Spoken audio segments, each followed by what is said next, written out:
If you enjoy my content, please consider supporting me on Patreon for a monthly donation. That helps me out and this channel greatly so I can keep creating more and more videos. I want to start this video by being very upfront that HBO said we're never going to get a sequel to Game of Thrones. That being said, I don't believe you. 5, 10, 15 years from now, you're gonna go back to that cash cow. We all know it. So that being said, I want to talk about 10 Game of Thrones sequels I would like to see in the future. And even though I hate, with a passion, to count backwards, I'm going to this video just for you. Let's start with number 10 because that's the number you would start with if you were counting backwards from 10, Drogon and the Corpse Queen. So last we saw Drogon, he took his mommy's corpse and flew east, most likely to Essos.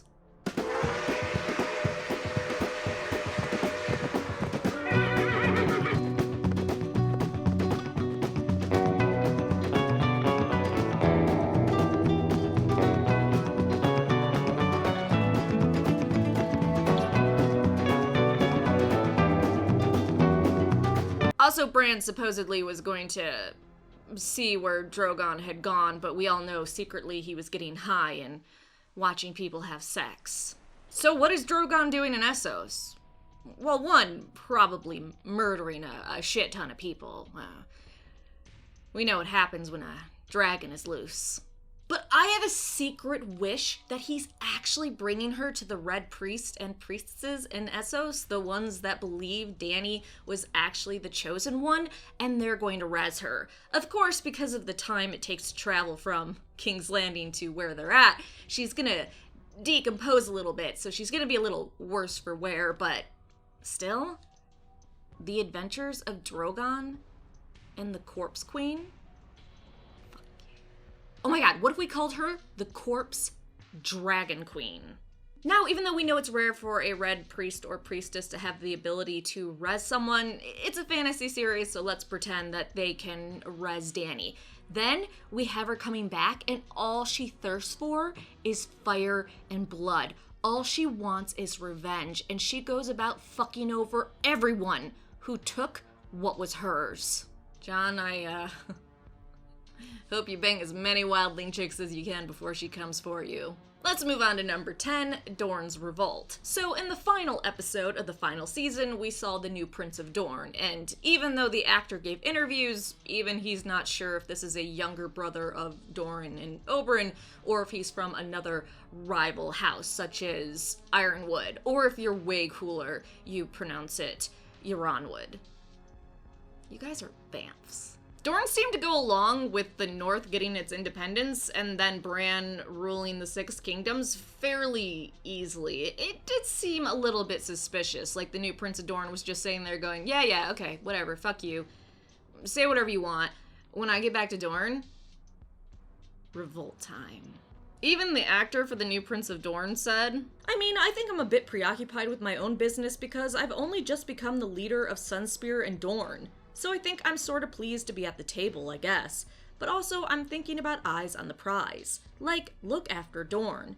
I'm assuming there's a lot of backstory and stuff between the scenes that we don't see off camera. For instance, none of these characters have ever heard of the Three-Eyed Raven before, so we're assuming that a lot actually happened. Maybe there'll be a little Dornish uprising, taking over the remaining of the Seven Kingdoms. Who knows? I want a series of Dorne rebelling and going, oh hey, North, do you realize that we were independent for a lot longer than you? Go fuck yourself. Let's move on to number 8, The Adventures of Jon Beyond the Wall. Before Corpse Dragon Queen Dany catches up with him and castrates him. Think about how much exploration we could see beyond the wall. It's limitless opportunity, kind of like exploring Essos, but I have a feeling that's just never gonna happen at this point. Plus, Dream Team, Jon, Ghost, and Tormund. Just imagine the shenanigans they're gonna get up to. Also, we get to see the wildlings re-establish their free folk tribes and fucking get busy repopulating. I would be okay with 5 seasons of Jon just fucking every single wildling beyond the wall. Male and female, I don't discriminate. Number 7, The Night's Watch, The Brotherhood. What? is the point of the Night's Watch now that the Night King, I guess, is truly gone? Are they just chilling up there? Is that just where we send criminals now and bad people? They go up there and they do shit. Do you realize what you've done? They have no true purpose. It's just a bunch of criminals and cutthroats together plotting.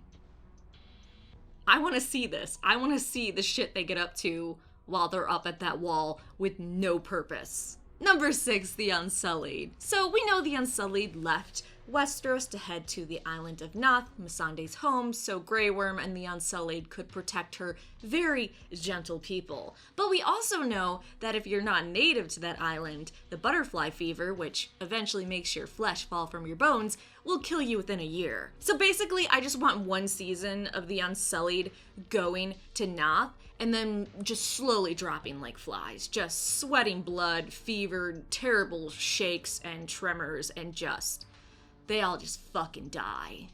All because Missandei just didn't give them the 411. Number 5, Bran creeps on people, also known as the true history of Westeros. We learned a lot of history throughout the series, and it would be nice to see a bit more. Luckily, we have a device through Bran where he can get high and go into the werewood.net while his 6 kingdoms just crashes around him, because he's gonna be a terrible ruler and what he set up is just not good.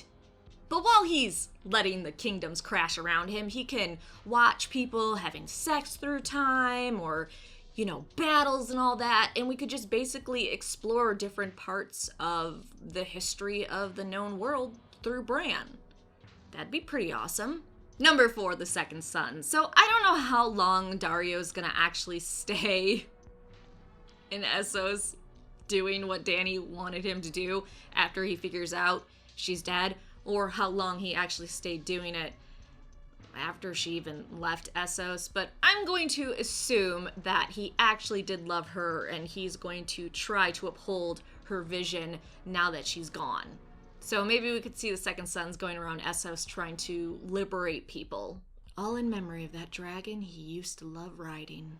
Number 3, Sansa ruling the North. Now, I know Sophie Turner said she would never want to return to that character because she wouldn't want any more trauma to happen to Sansa, and she feels like she's sitting pretty right now. And she's right. If you did any sequel to the North, you would have to show some tragic things happening to her character in order to make it interesting. That's just how television goes. Still, I'd like to see how she patches up all the wounds in the North, how she gets them all united, what she does with Lord Glover, you traitorous fucking snake. And we also know that Sophie said that Sansa would never have another man in her life, so how would she go about having an heir? Would she do the election thing that Bran is doing with the rest of the 6 kingdoms? It would all be really interesting to see. Also, Lord Glover, again, needs to die. Number 2, the Small Council. They really tried for that comedy bit at the end of the final season. After all that fucking bloodshed and Dany was betrayed by Jon, we needed a little bit of slapstick humor. So we got that. But what if we get more of it? What if we get more people that are just really unqualified to be on the Small Council, such as Bronn, and how they just fuck everything up while Bran is doing, Bran things, and a civil war starts in the 6 kingdoms a decade or so later.